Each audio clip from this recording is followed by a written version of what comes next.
Selamat siang, Bapak Heri dan teman-teman semua. Saya Jessica Chua dari kelas B, Litigasi Pidana, PLKH 4, yang akan menjelaskan eh, atau mempresentasikan bab 3 atau pertemuan 3, yaitu penyelidikan, penyidikan, pra-peradilan, penuntutan, dengan mengambil suatu putusan pengadilan yang berkekuatan hukum tetap untuk dianalisa dari materi tersebut. Tahap yang mengawali proses hukum secara pidana adalah diketahuinya terjadinya tindak pidana atau delik. Perkara pidana disebut juga jika diketahui adanya tindak pidana atau peristiwa pidana atau kejahatan yang dilakukan oleh seseorang atau beberapa orang, berbeda dengan perkara perdata, di mana inisiatif untuk mengajukan perkara diambil oleh orang-orang yang merasa dirugikan. Maka dalam perkara pidana, inisiatif untuk mengajukan perkara pidana diambil oleh negara. Diketahui terjadinya tindak pidana dari 4 kemungkinan, yaitu yang pertama, kedapatan tertangkap tangan, yaitu pada pasal 1 angka 19 KUHP. Yang kedua, karena laporan, yaitu pada pasal 1 angka 24 KUHP. Yang ketiga, karena pengaduan, pada pasal 1 angka 25 KUHP.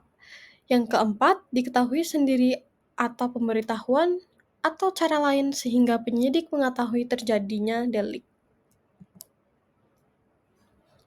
Tertangkap tangan atau tertangkapnya seorang pada waktu sedang melakukan tindak pidana atau dengan segera sesudah beberapa saat tindak pidana itu dilakukan atau saat kemudian diserukan oleh khalayak ramai sebagai orang yang melakukannya, atau apabila sesaat kemudian padanya ditemukan benda yang diduga keras telah dipergunakan untuk melakukan tindak pidana itu, yang menunjukkan bahwa ia adalah pelaku atau turut melakukan atau membantu melakukan tindak pidana itu, yaitu menurut pasal 1 angka 19 KUHP. Pengertian dari laporan. Pengertian laporan yang dipaparkan dalam KUHP pasal 1 angka 24 adalah sebagai berikut. Laporan adalah pemberitahuan yang disampaikan oleh seseorang karena hak atau kewajiban berdasarkan undang-undang kepada pejabat yang berwenang tentang telah atau sedang atau dugaan terjadinya peristiwa pidana. Pengertian pengaduan. Pengertian pengaduan adalah dalam pasal 1 angka 25 KUHP adalah pemberitahuan disertai permintaan oleh pihak yang berkepentingan kepada pejabat yang berwenang untuk menindak menurut hukum seseorang yang telah merasa dirugikan. Penyidikan. Tujuan melakukannya yaitu pertama, jenis dan kualifikasi TP yang terjadi, waktu tindak pidana yang dilakukan, tempat terjadinya TP, dengan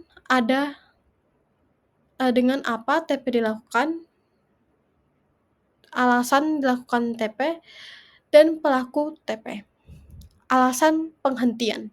Yang pertama, tidak diperoleh bukti yang cukup. Peristiwa yang disangkalkan bukan merupakan perbuatan pidana.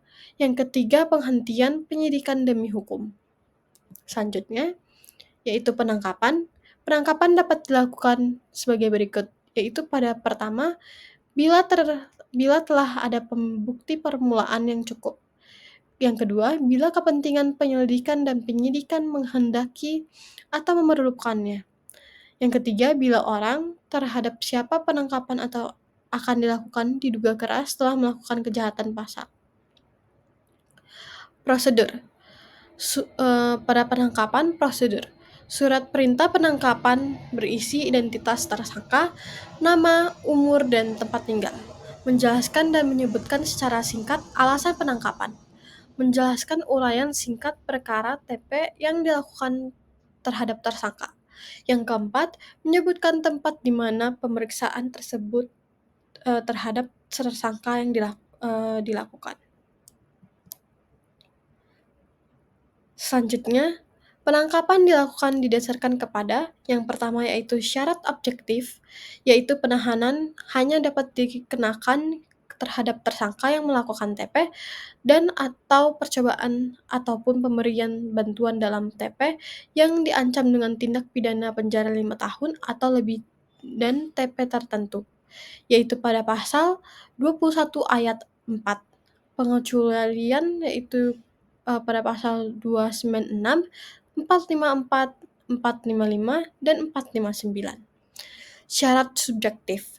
Selain didasarkan pada ketentuan hukum yang berlaku, juga didasarkan kepada keadaan yang menimbulkan kekhawatiran bahwa tersangka atau terdakwa akan melarikan diri, merusak atau menghilangkan barang bukti, dan atau mengulangi tindak pidana, yaitu menurut pasal 21 ayat 1 KUHP.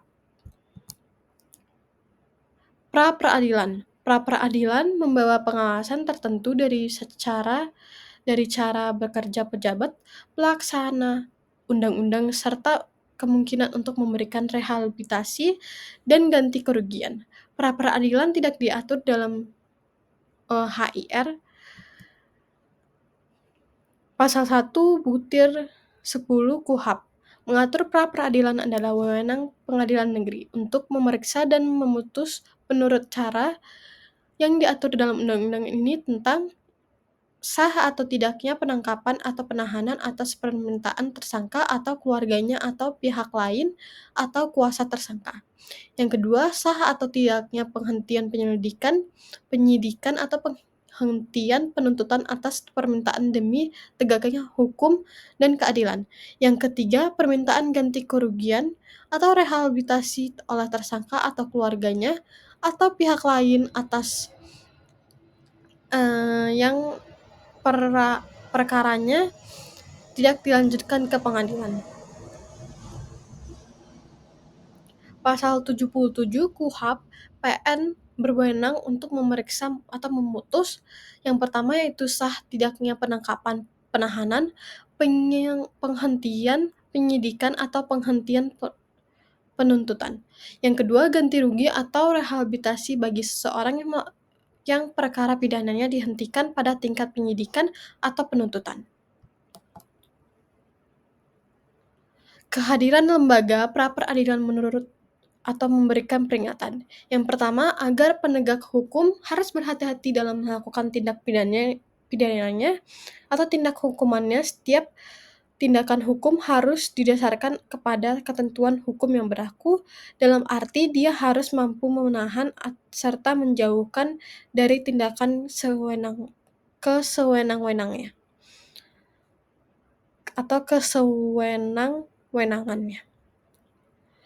Ganti kerugian dan rehabilitasi merupakan upaya untuk melindungi warganya yang diduga melakukan kejahatan yang ternyata tanpa didukung dengan bukti yang meyakinkan sebagai akibat dari sikap dan perlakuan aparat penegak hukum yang tidak memindahkan perbuatan HAM tersebut terhadap HAM atau hak asasi manusia. Yang ketiga, hakim dalam menentukan ganti kerugian harus memperhatikan dan mempertimbangkan orang yang dirugikan maupun dari sudut kemampuan finansial pemerintah dalam memenuhi dan melaksanakan keputusan hakim. Yang keempat, dengan rehabilitasi berarti orang itu dipulihkan haknya sesuai dengan keadaan semula diduga telah melakukan kejahatan. Yang kelima, kejujuran yang menjiwai KUHP harus diimbangi dengan integritas dan didedikasikan dari aparat penegak hukum, karena tanpa adanya keseimbangan itu semuanya akan sia-sia. Yang berhak mengajukan permintaan pra-peradilan. Tersangka, keluarganya atau kuasanya terhadap sah atau tidaknya suatu penangkapan atau penahanan.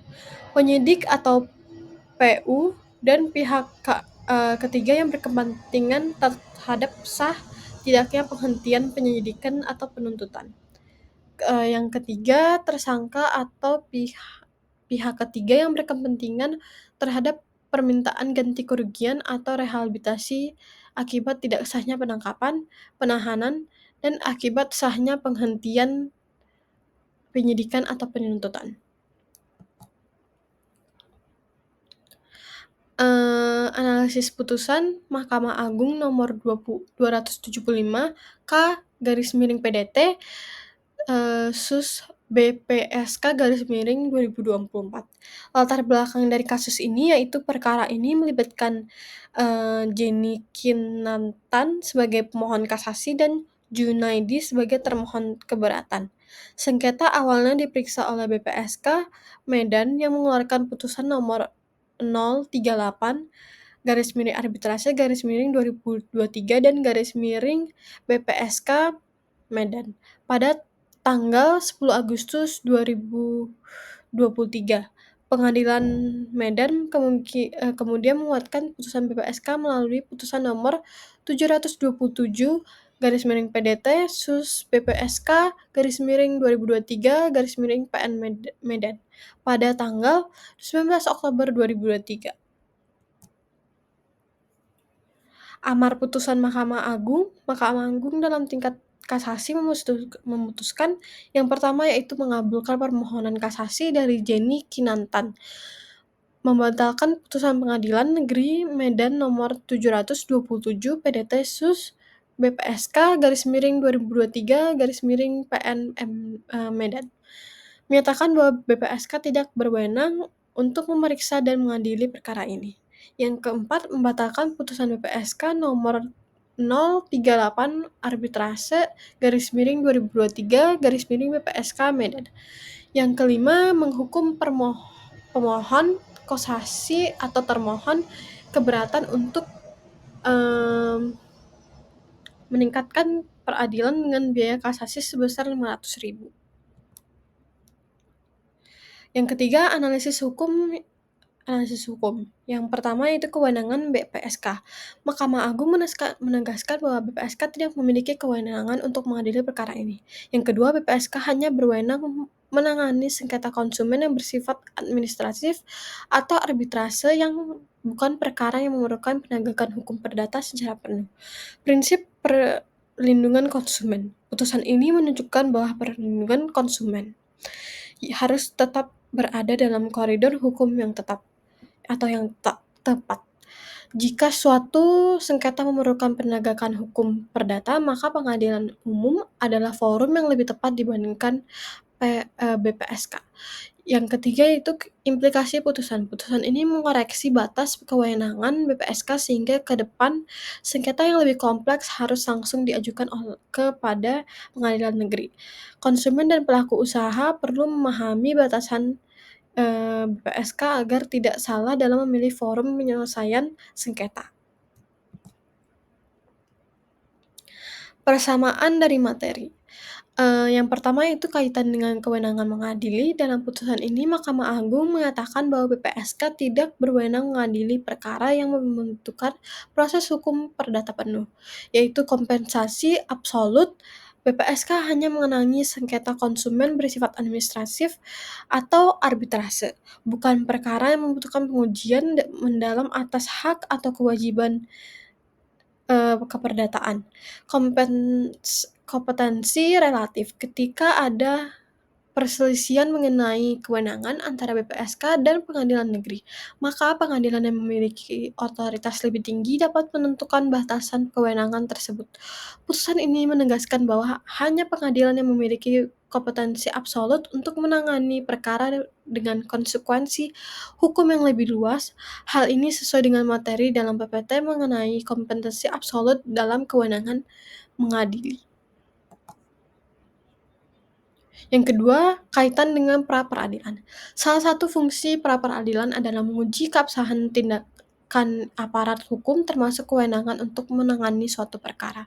Dalam konteks putusan ini, meskipun tidak dalam bentuk pra-peradilan secara langsung, Pengadilan Negeri Medan dan Mahkamah Agung bertindak sebagai penguji kewenangan hukum BPSK, mirip dengan mekanisme pra-peradilan dalam menentukan sah atau tidaknya hukum dari suatu lembaga atau aparat negara.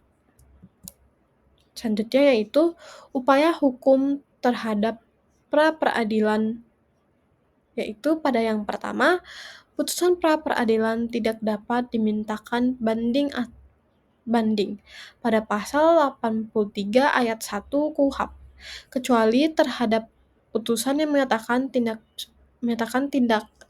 sahnya. Penghentian penyidikan dan penuntutan pada pasal 83 ayat 2.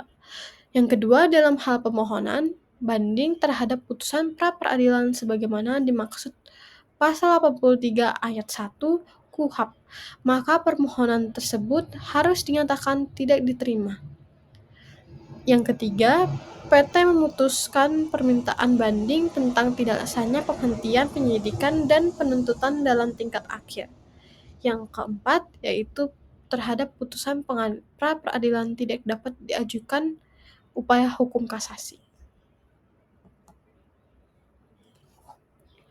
Surat dakwaan. Surat dakwaan adalah atau berupa surat akta yang memuat rumusan TP yang didakwakan kepada terdakwa.